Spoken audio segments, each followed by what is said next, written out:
Ladies and gentlemen, distinguished leaders and friends, it is an honor and a privilege to return to Kiev, my third visit to your beautiful country, and a privilege to be asked to speak to you today. Each time I return, I feel something that is difficult to describe, but it is impossible to ignore. It is a sense of clarity. Clarity about what matters, clarity about what is at stake, and clarity about who is carrying that burden. So let me begin differently today. Not by speaking about Ukraine, but by speaking to you. Hi there, squatties, and settle in, because this is one of those moments that doesn't just pass by quietly in the news cycle. No, it lingers, it hums, it demands attention. Prince Harry, the Duke of Sussex and founder of the Invictus movement, has once again stepped into a space where symbolism meets substance, where presence alone speaks volumes, and where silence would have been far easier, far safer, but far less meaningful. At the invitation of the Kiev Security Forum, he arrived in Ukraine, not with pomp, not with royal procession, but with purpose. The kind of purpose that doesn't need trumpets or headlines to validate it. The kind that simply shows up and gets on with it. He attended the 18th annual Kiev Security Forum, addressed the forum's participants, and took part in a panel discussion featuring Ukrainian veterans. And right there, in that setting, among those who have lived the brutal reality of conflict, his presence wasn't decorative. It was deliberate.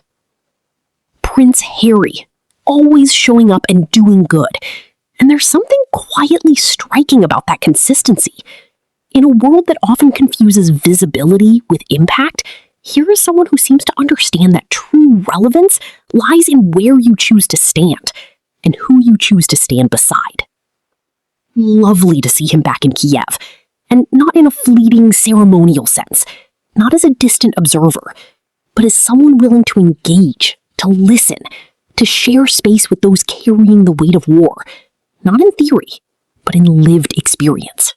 The Invictus Games Foundation was honored to be joining the Kyiv Security Forum, highlighting the impact the Invictus movement has had in Ukraine. And that impact, let's not gloss over it, is not abstract. It's not confined to brochures or polished speeches. It's visible in the resilience of wounded service members, in the quiet rebuilding of identity, in the stubborn refusal to be defined by loss.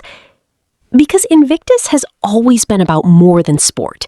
It's about restoration, about dignity, about reminding those who have given so much that they are not forgotten once the headlines fade. And then came the words, not overly rehearsed, not dripping with political varnish, but grounded, steady, unmistakably personal. I am not here as a politician.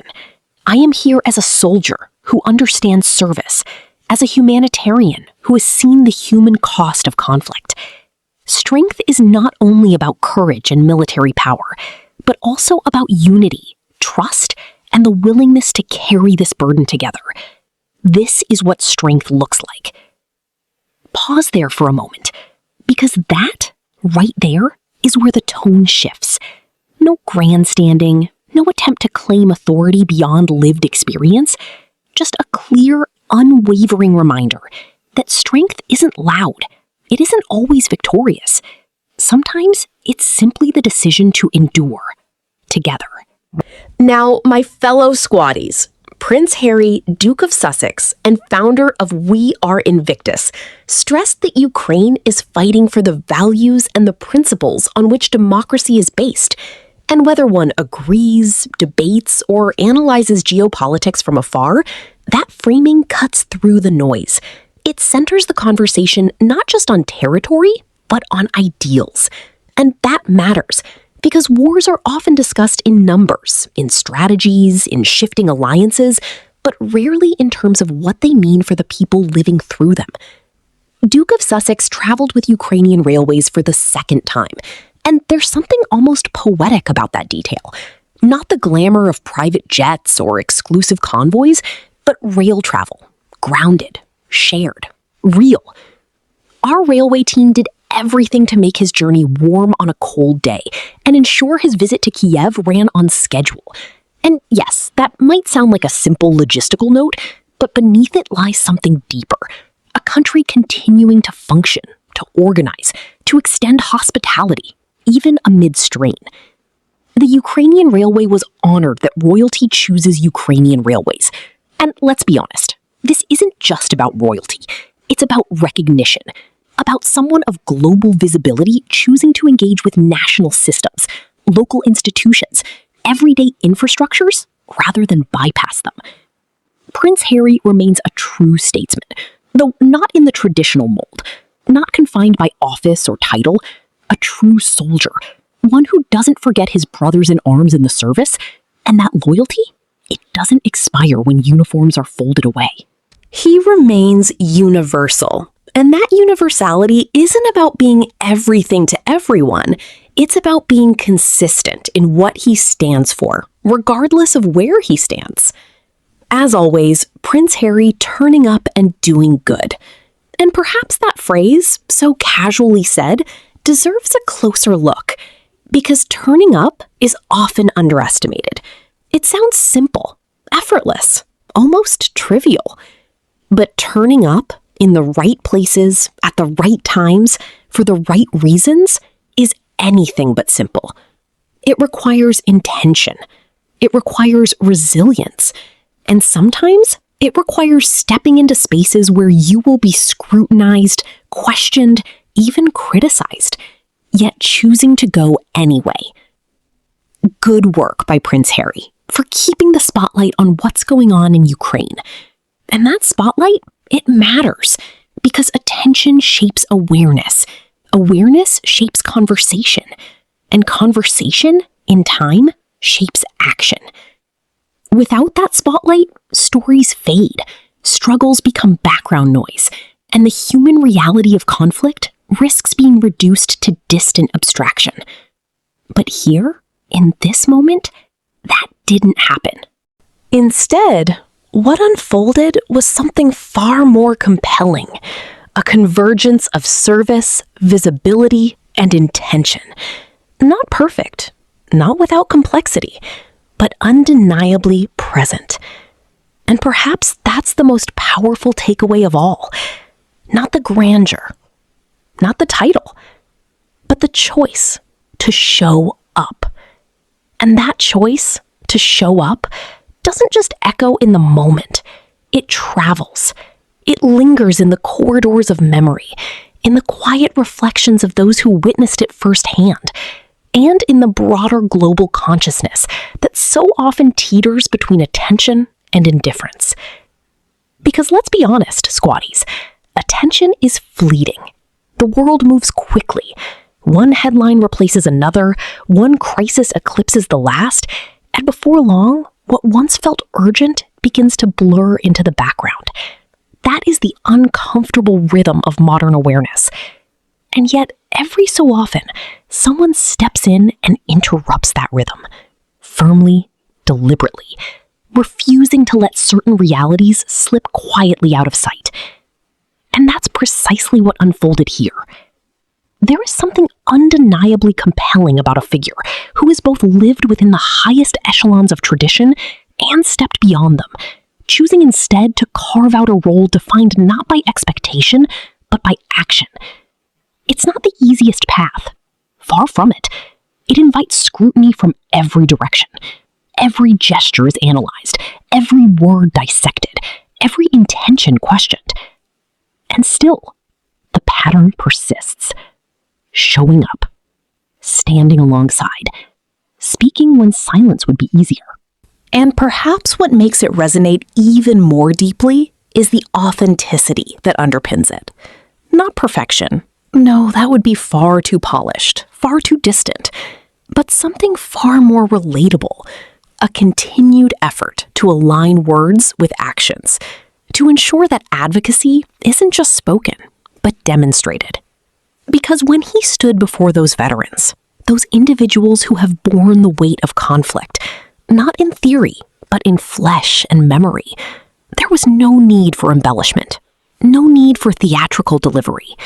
The gravity of the setting spoke for itself.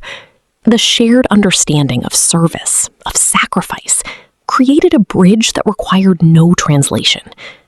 And in that space, something quietly powerful happens. Connection. Not the fleeting kind that dissolves as soon as the cameras disappear, but something more enduring. A recognition.